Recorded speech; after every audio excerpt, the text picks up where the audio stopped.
90வது ஸ்லோகம். மலரடியை நாடும் உயிர் வண்டு.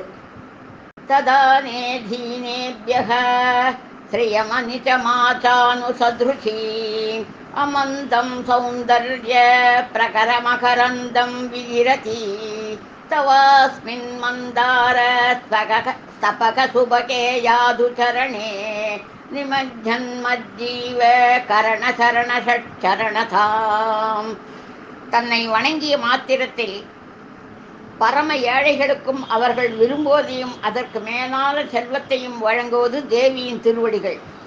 ஈழற்ற அழகும் தன்பால் இருக்கும் அளவற்ற பூந்தாதிகளை எங்கும் பரவச் செய்வதுமாகிய கற்பகத்தருவின் அழகிய பூங்கொத்தினைப் போன்று மிளிரும் தேவியின் மலரடிகளில் தேனை பருக வரும் 6 கால்களுடைய வண்டாகிய உயிரினம் பூவினுள் புகுந்து தேனை பருகுவது போல இந்த நான் என்னும் உயிரினை, அதாவது ஜீவன், மனம் உட்பட 5 கரங்களோடு 6 கால்கள் கொண்ட வண்டாக ஆக்குவாய்.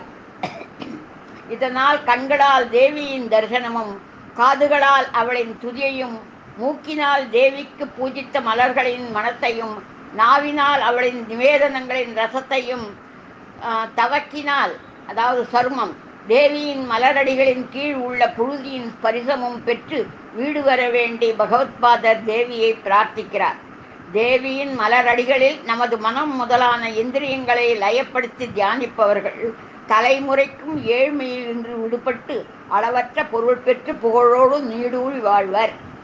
இதற்கு ஒப்பான அபிராமி அந்தாதி பாடல் 54வது.